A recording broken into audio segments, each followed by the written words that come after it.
Halo bos, ketemu lagi kita di YouTube channel Padang Mesin Laundry.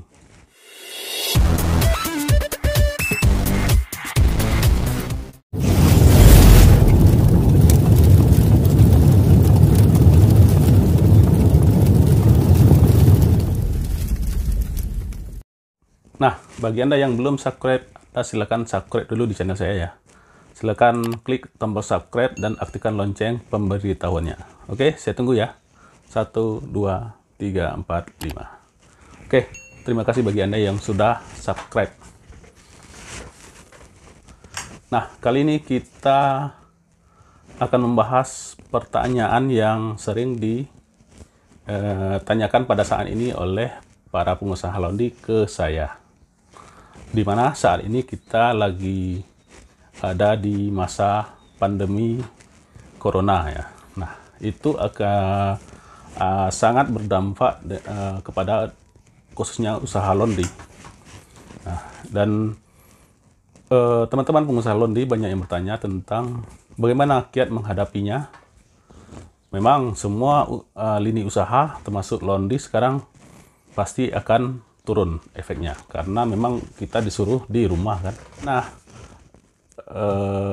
kita cara menghadapinya, terutama saya ya, dengan usaha laundry saya yang memang harga yang lebih mahal dan mengandalkan kecepatan. Nah, dan itu biasanya konsumen saya itu kebanyakan memang dari dunia pariwisata, yaitu pengunjung hotel, bus-bus pariwisata yang biasanya sering nyuci di laundry saya sekarang sudah hilang. Dan tidak ada lagi, atau mungkin supir travel, karena memang di laundry saya bisa dilihat di video sebelumnya kan mengandalkan kecepatan ya. Jadi memang kebanyakan 50% itu konsumen saya yang mau cepat, dia tidak mementingkan harga. Makanya saya akan patok harga lebih mahal. Misalnya untuk cuci kiloan saja saya mematok harga 9.000, tapi siapnya cepat. Malah kalau sepi saya bisa siap 4 jam di laundry saya. Nah, itu. Nah, efeknya pas di corona ini yang memang dunia pariwisata yang sudah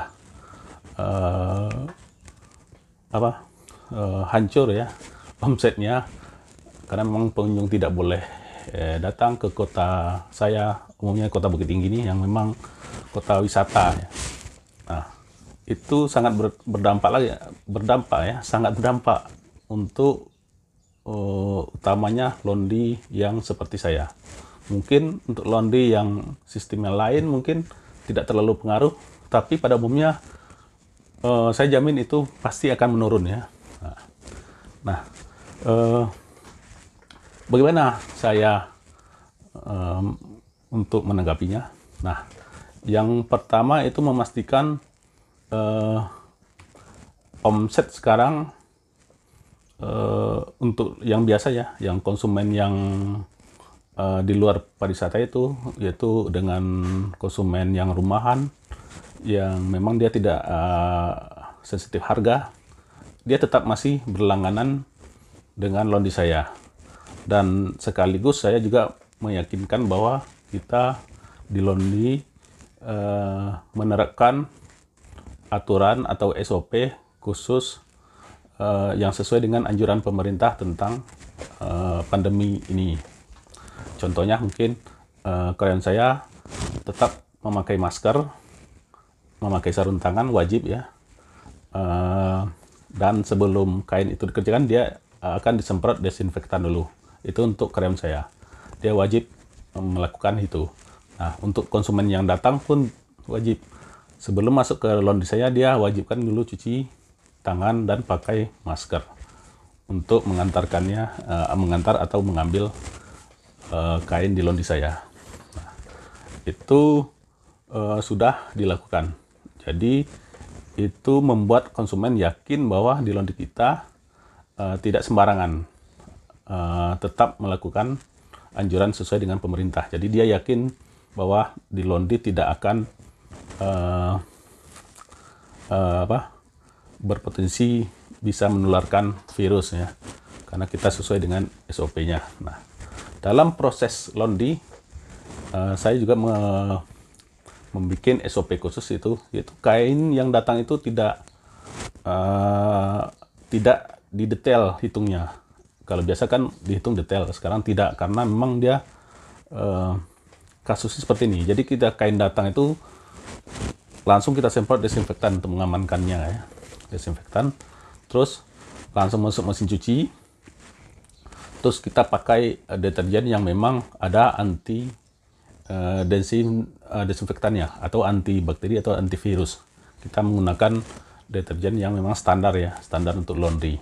Nah, di dalam proses mencuci, tentu kain atau baju yang dicuci, jika dicuci dengan sabun, saya yakin juga 100% bahwa virus itu akan mati ya, bakteri, sesuai dengan info yang beredar selama ini bahwa sabun bisa mematikan virus itu ya, sabun yang mengandung desinfektan. Nah, setelah mencuci, kita ada lagi di laundry saya tuh umumnya tidak ada yang dijemur satupun. Kain untuk pengeringannya tetap pakai mesin pengering semuanya. Nah, di pengeringan ini kita memakai suhu sekitar 60-70 derajat selama kurang lebih 50-60 menit. Nah, itu juga berpotensi untuk mematikan wabah virus ini. Nah, jadi semua kain harus lewat dryer, tidak ada yang boleh dijemur. Nah, itu wajib ya. Nah, terus satu lagi, satu mesin satu pelanggan. Jadi kain kita tidak dicampur. Jadi pelanggan pun yakin kain kita dia tidak dicampur dengan kain orang lain. Nah, kan bisa risih juga ya kalau kayak seandainya tahu kain konsumen kainnya dicuci dicampur dengan baju orang lain. Nah, kita memastikan itu, dan ini memang sudah dilakukan sebelum wabah pandemi ini ya. Jadi dulu dia tetap satu mesin satu pelanggan, tapi memang ada minimal penerimaannya, yaitu minimal 3 kilo. Jika kurang dari 3 kilo kita akan cas 3 kilo. Nah, itu selanjutnya untuk proses setrika juga kita menggunakan pakai setrika uap. Nah, uapnya itu kalau setrika uapnya itu bisa bersuhu rata-rata sampai 80 derajat. Itu juga mematikan kuman yang ada di baju. Nah, jadi kita proses seperti itu. Nah, selanjutnya setelah kering, ada lagi kita proses parfumnya yang mengandung alkohol atau metanol. Itu juga digunakan sebagai cairan desinfektan kan, bahan bakunya yang pelarutnya metanol atau berbahan dasar alkohol. Kita semprot. Nah, setelah semprot, kita packing lagi bajunya dalam keadaan tertutup. Diplastikin, ditutup. Nah, jadi terjamin higienis dan steril sampai kain ini dikasihkan ke pelanggan. Nah, proses hal seperti ini kita sampaikan ke konsumen melalui WhatsApp, melalui sosmed laundry ya. Kita sampaikan bahwa prosesnya seperti ini, dan alhamdulillah tanggapannya bagus. Jadi konsumen yang pada awalnya memang ragu untuk nyuci di laundry, setelah mengetahui hal seperti itu, bahwa lebih bagus nyuci di laundry dengan SOP-nya yang khusus ya, yang seperti ini. Jadi bikin konsumen itu yakin bahwa dia akan mencuci ke laundry dengan aman ya. Nah, itu yang pertama. Nah, sebagai kelanjutannya, karena memang di omset laundry kain ini semua mengalami penurunan. Nah, saya mencari jalan bagaimana untuk menambah omset. Nah, yang pertama saya lakukan yaitu fokus lagi untuk pencucian sofa, spring bed, karpet, boneka jumbo, di mana hal ini atau layanan ini pada saat ini sangat berpeluang, karena sekarang kan mau masuk bulan puasa atau lebaran ya. Jadi orang banyak yang mau mencuci sofa atau mensterilkannya. Nah, kita melayani untuk antar jemput proses ini. Jadi sebelum kita jemput, kita bawa cairan desinfektan dulu. Jadi barang yang mau kita angkat, kita semprot dulu di tempat konsumen dengan cairan desinfektan. Untuk mencucinya juga kita pakai sabun atau anti noda yang memang mengandung desinfektan yang bisa membunuh kuman. Jadi prosesnya juga aman ya. Packing juga pakai plastik ya. Nah, itu. Yang kedua, yang biasanya Laundry untuk kain saya ya, di Laundry ini tidak melayani antar jemput. Tetapi dengan kasus sekarang terpaksa saya sebagai pemilik, saya arahkan karyawan bahwa Laundry kita sekarang posisinya seperti ini dan menurun. Kita harus menjangkau konsumen. Jadi kalau memang ada konsumen yang mau antar jemput, kita akan jemput pada saat ini ya. Kita akan antar jemput tentu dengan nominal yang tertentu atau dengan ada batasan minimal kiloannya. Alhamdulillah setelah itu dilakukan, omset sudah berangsur naik lagi. Nah, kemarin sudah tutup buku dan menggaji karyawan. Nah, walaupun turun, omset Laundry bisa tetap menggaji karyawan, walaupun tidak sebanyak biasanya. Terus dia bisa membiayai biaya operasional, sabun, listrik, dan lain-lainnya. Nah, yang ketiga, dia masih bisa membayar biaya sewa.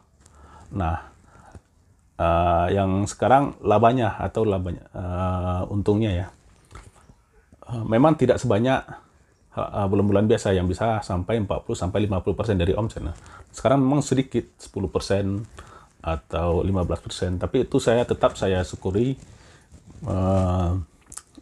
karena di situasi pandemi corona ini ya.